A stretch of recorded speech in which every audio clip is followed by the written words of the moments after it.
ये जो जगत की आशा है यही दुख प्रदान करती, सच्ची जगत की आशा ही दुख प्रदान करती है। अगर जगत से कोई संबंध न रखा जाए और भगवत भाव में रहकर तो बहुत अच्छा जीवन चलेगा। अपने कर्तव्य का पालन करो, परिवार को भगवत स्वरूप मानकर पोषण करो, किसी से कोई संबंध मत रखो, कोई आशा मत रखो। यही अध्यात्म सिखाता है। अपने आप भगवत स्वरूप, सबका व्यवहार मंगलमय और आपका जीवन मंगलमय। अपने घर में ऐसे रहो जैसे किसी अतिथि के घर में रह जाता है। चलना है, यहां से जाना है। कौन रहता है अपने घर में अतिथि की भांति?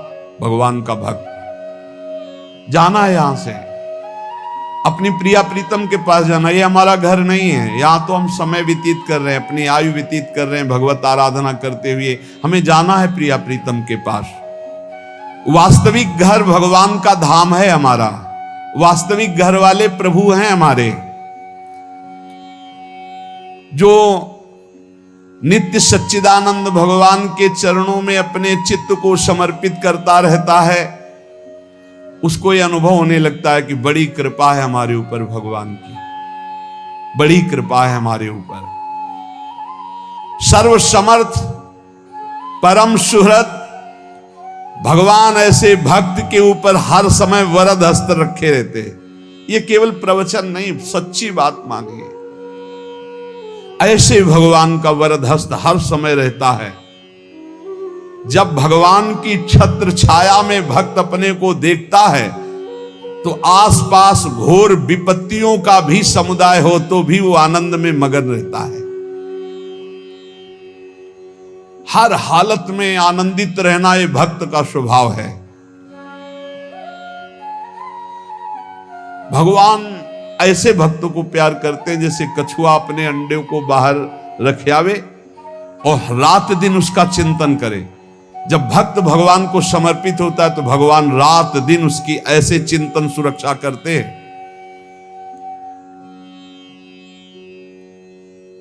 अभय, ये दैवी संपदा का पहला गुण है। ये भगवान के शरणागत पर जागृत हो जाता है। वो भयभीत नहीं होता, किसी भी उससे भयभीत नहीं होता। यही डर ही डरपि हरिवंश हित, जिनो भ्रमय गुण सलिल पर। इस डर से डरते रहना चाहिए कहीं गुण रूपी पानी में फिसल न जाए, नहीं तो गलती हो सकती है। साधक सावधान रहे। ये अभय दैवी संपदा का सबसे बड़ा गुण है। जो भयहारी भगवान की शरण में आ जाता है तो उसके अंदर ये अभय प्रकट हो जाता है। अगर कहीं तुम्हें एकांत में भय लग रहा है, एक आदमी तो एकांतिक में आए थे, वो कह रहे थे कि हमें हर समय भय लगा रहता कि कोई हमारे पीछे है। अंधेरा तो लगता कोई खड़ा है, मैं जीना मुश्किल हो गया, ऐसा भय। देखो ये मन कैसा है, भगवान से विमुख होने पर कैसे डरवाता है। वो कह रहे हैं हर समय मुझे डर लगा रहता है, कोई सामने खड़ा है, कोई पीछे खड़ा है, ऐसा भय लगने लगता है। और जब भगवान की शरण में आ जाते हैं तो ये अभय है। अभय स्थिति हृदय में जागृत हो जाती है। कोई भी भय आसपास आ ही नहीं सकता, यहां तक कि नरक का भी भय खत्म हो जाता है जो भगवान की शरण में है। महापापी भी पुण्यात्मा महान भक्तों के समान वो उत्तम गति को प्राप्त हो जाता है जो भगवान की शरण में हो जाता है। पर ये जो भोगों का आश्रय लिए हुए हैं, मनमानी आचरण कर रहे हैं, ये कभी उस अभय को जान ही नहीं सकते कि अभय पद है क्या। इनको तो कदम कदम पर शोक, भय और दुख की प्राप्ति होगी। कोई बचा नहीं सकता जो भोगों में लगे हैं, मनमानी आचरण कर रहे हैं। अगर निर्भय होना चाहते हो, परम सुखी होना चाहते हो तो भगवान के शरणागत हो जाओ। सारे जगत को अभय दान देने वाले भगवान हैं। भगवान का एक प्रण है, ममपन शरणागत भयहारी। जो मेरी शरण में आ गया उसके भय का मैं नाश कर देता हूं। साधना में अवस्था मन की मानी जाती है कि आप कितने अच्छे साधक हैं। यदि आपका मन भगवदाकार है, हर समय भगवत चिंतन चल रहा है, आपके स्वप्न भागवतिक आ रहे हैं, आपके विचार भागवतिक हैं, तो आपकी अच्छी साधना हो रही।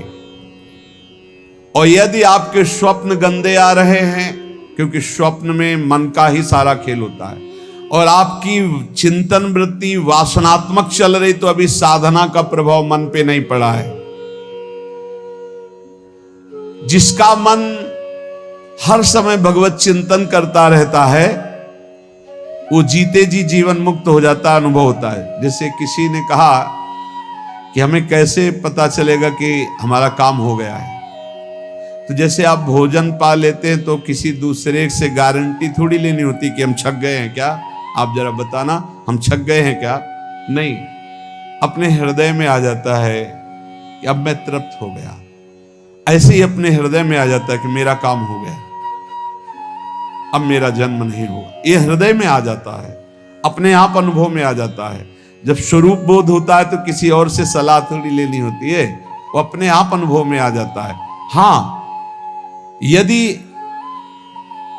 गुरुदेव का वर्ण नहीं किया है तो फिर आपको किसी न किसी गुरु से प्रमाणित करवाना पड़ेगा। अगर गुरुदेव का वर्ण किया है तो वही मंत्र, वही नाम, वही गुरु शरणागति आपको अंदर से पुष्ट कर देगी कि आपका काम हो गया है। विषय चिंतन करता हुआ मन विषय आसक्ति को प्राप्त होता है। विषय आसक्ति को प्राप्त हुआ मन बार बार जन्म मरण और नरक को प्राप्त होता है। बस ये विषय चिंतन हटाना ही प्रमुख कर्तव्य साधना का है। बार बार मन को विषयों से हटा करके प्रभु के नाम में लगाओ, प्रभु के रूप में लगाओ, प्रभु की लीला में लगाओ। जहां भगवान प्रकट होते हैं वहां परमानंद की बाढ़ आती है। पर ये ध्यान रखें, गुलाब का फूल कांटों में खिलता है, उसकी सुगंध लेनी, फूल लेना है तो कांटों से बचाकर। ऐसे ही जब आप भगवत चिंतन के लिए चलेंगे तो आपका चिंतन चुराने के लिए माया विविध नाटक करेगी, कांटे फैलाएगी। कोई तुम्हारी निंदा करेगा, कोई अपमान करेगा, कोई उपहास करेगा, तुम्हारी अव्यवस्था हो सकती है, तुम्हारी परिस्थिति बहुत भयावह हो सकती है। इन परिस्थितियों में भी भगवत चिंतन का तार ना टूटने पावे तो आगे गुलाब का फूल है।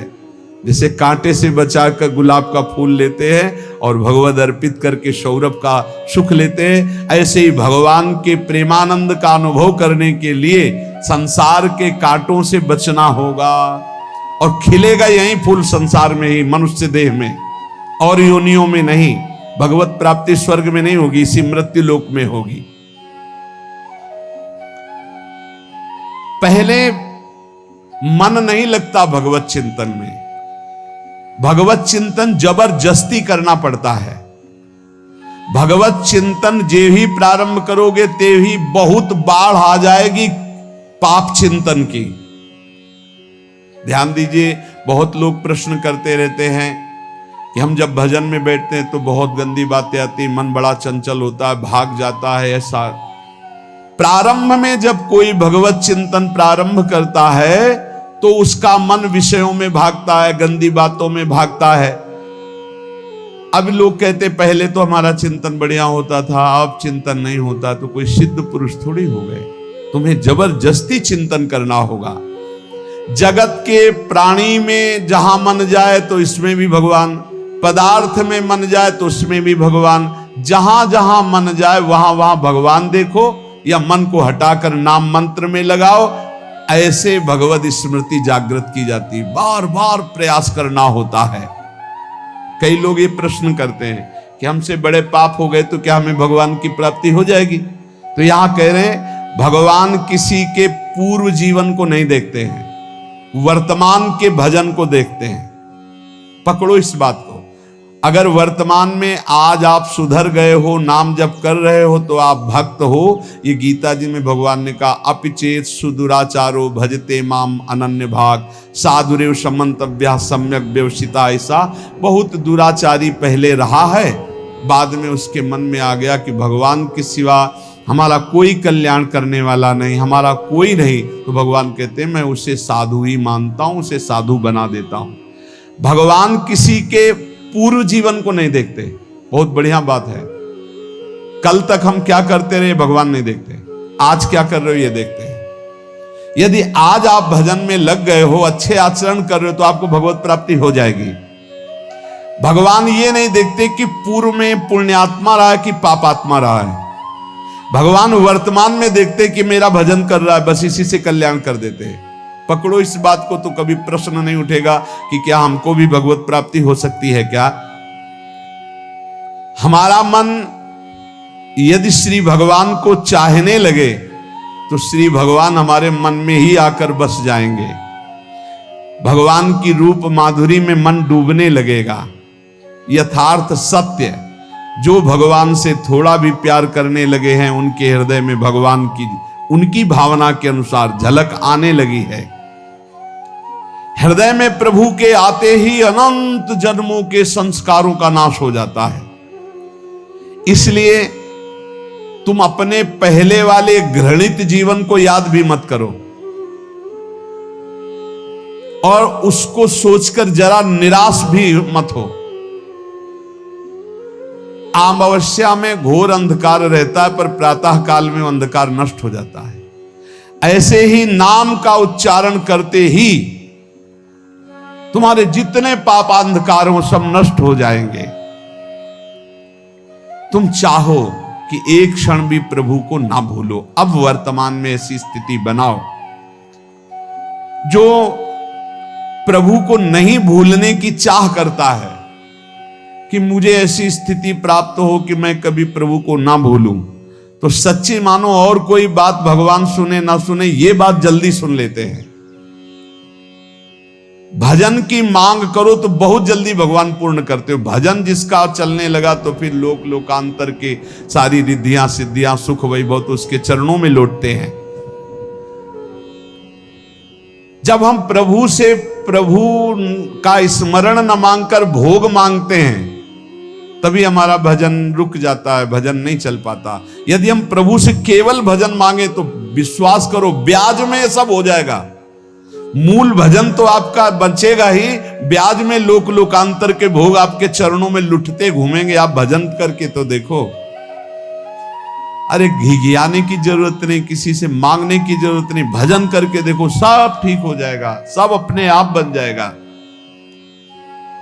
हम बहुत बड़ी भूल कर देते हैं कि थोड़ा भजन करके प्रभु से कुछ सांसारिक वस्तुएं स्थितियां परिस्थितियां बदलने की मांग कर लेते हैं, जिससे भजन छूट जाता है।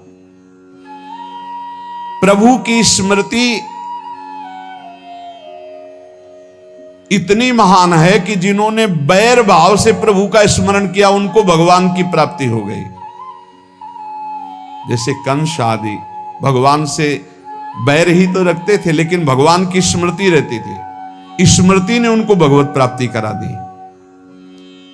स्मृति में महान सुख है, पर वो जब भक्ति रस से युक्त स्मृति होती तब माधुर्य रस प्रेम रस का अनुभव होता है। कल्याण तो वैर भाव से स्मरण करने वालों को भी प्राप्त हो गया। यदि आप भक्त हो और ये चाहते हो कि आपकी भागवती की स्थिति बहुत जोर की हो तो हम आपसे प्रार्थना करते हैं कि रोज प्रभु से एक ही बात मांगिए, मुझे अखंड स्मृति दीजिए। अर्जुन जी को पूरी गीता जी सुनने के बाद यही मिला, नष्टो मोहा स्मृति लब्ध्वा। स्मृति, प्रभु आप हम पे ऐसी कृपा कर दो कि हमारे हृदय में किसी और व्यक्ति वस्तु स्थान की स्मृति न रह जाए, केवल आपकी स्मृति रह जाए। ये चाह भगवान बहुत जल्दी पूर्ण कर देते हैं यदि उपासक हृदय से ये बात मांगे। भगवान की कृपा से ही ऐसा हो सकता है कि अखंड स्मृति ये कर्म फल से नहीं मिलती है। प्रभु के प्रति निर्भर होकर जो दैन्यता पूर्वक प्रभु से मांगता है और हर समय अभ्यास करता रहता है भगवत स्मरण का, उसको ये स्मृति मिलती है। और स्मृति मिल गई तो इससे बड़ी कोई स्थिति नहीं, हर समय भगवान का स्मरण। प्रभु से मन प्रतिपल नया नया स्वाद लेकर के आसक्त होता रहता है, नवम नवम। प्रभु कभी बासी नहीं होते। जैसे किसी व्यक्ति को देखो तो देखते देखते मन हट जाएगा कि देख लिया बहुत सुंदर है, ठीक है, लेकिन वो एक दिन मन हट जाएगा। और प्रभु की सुंदरता नवम नवम है, प्रभु के नाम का स्वाद नवम नवम है। प्रभु की लीला का स्वाद नवम नवम है, प्रभु के धाम की शोभा नवम नवम है। जैसे आचार्य महाप्रभु हरिवंश चंद्र जी कहते, नयो नेह नवरंग नयो रस नवल श्याम वृषभानु किशोरी, नव पीतांबर नवल चूनरी, नई नई बूंद भींजत गोरी, नौ वृंदावन हरित मनोहर, नौ चातक बोलत मोर मोरी, नौ मुरली जो मल्हार नई गति, सब कुछ नया। तो नवम नवम प्रभु प्रतिपल नवम नवम प्रभु का रूप, प्रियाजू का नवम नवम, अबहीं और अबहीं और अबहीं और है। तो कहते हैं जब मन निरंतर स्मृति में डूबता है, तो जब प्रभु की रूप माधुरी प्रकाशित होती, तो ऐसी नवम नवम कि कभी ये नहीं होता कि रूप बासी हो गया। ये वही रूप है जो हमने अभी देखा था, नवम नवम। इसलिए आनंद की उफान आती रहती है उपासक के हृदय में। ऐसी प्रियता, ऐसा आनंद बिना भजन के नहीं अनुभव में आएगा। इसलिए तुम विश्वास करो, तुम्हें बहुत सुंदर सुख मिलने वाला है, आगे अपार सुख मिलने वाला है। ये थोड़ा दुख का समय काट लो, जब तक जीवन है ये दुख सुख की लहर आती रहेगी, आप इसको सह जाओ, आगे बहुत आनंद है, विश्वास मान लीजिए, बहुत आनंद है। जो ये विश्वास कर लेता है वो प्रभु के मार्ग में चलकर प्रभु को प्राप्त कर लेता है। नहीं तो इतने रोड़े हैं कि आप ऊब जाओगे, बहुत रोड़े हैं। जो प्रभु के मार्ग में चलता है तो माया के बहुत से पार्षद अपना प्रभुत्व दिखाने उनके पास आते हैं, महिमा अपनी दिखाने, पर वो किसी वस्तु स्थिति अवस्था प्राणी पदार्थ का प्रभाव स्वीकार ही नहीं करता, क्योंकि भगवत स्मृति परायण है, भगवान की कृपा पर विश्वास है, इसलिए उसको कोई फंसा नहीं पाता। वो नित्य निरंतर प्रभु से घुला मिला रहने के कारण उसकी मस्ती में कोई फर्क नहीं पड़ता। माया का प्रभुत्व रखने वाले उसे फंसाने की चेष्टा करते हैं, पर उस पर किसी का असर नहीं होता, वो कहीं लिप्त नहीं होता, वो कहीं दुखी सुखी नहीं होता, वो हर समय प्रसन्न रहता है। तुम देखो, हर समय प्रसन्न रहते हो? यदि नहीं तो तुम किसी व्यक्ति वस्तु का आश्रय लिए हुए, प्रभु का नहीं। अगर हां तो हर समय प्रभु का स्मरण चलना चाहिए, हर समय प्रभु के आश्रित हो, फिर देखना ये आनंद, ये प्रसन्नता क्या रूप रखती है। बड़े बड़े मस्त संतों को देखा, मस्त ऐसे उन्माद में मस्त है, उस सुख के लिए ललचाओ। कब तक जन्मते मरते रहोगे, कब तक बार बार दुख भोगते रहोगे, कब बड़ा प्रपंच है ये। भगवान का स्मरण परम पुण्यात्मा पुरुष का हृदय माना जाता है, बहुत पवित्र हृदय, बड़ा पुण्यात्मा हृदय जिसमें भगवान का स्मरण।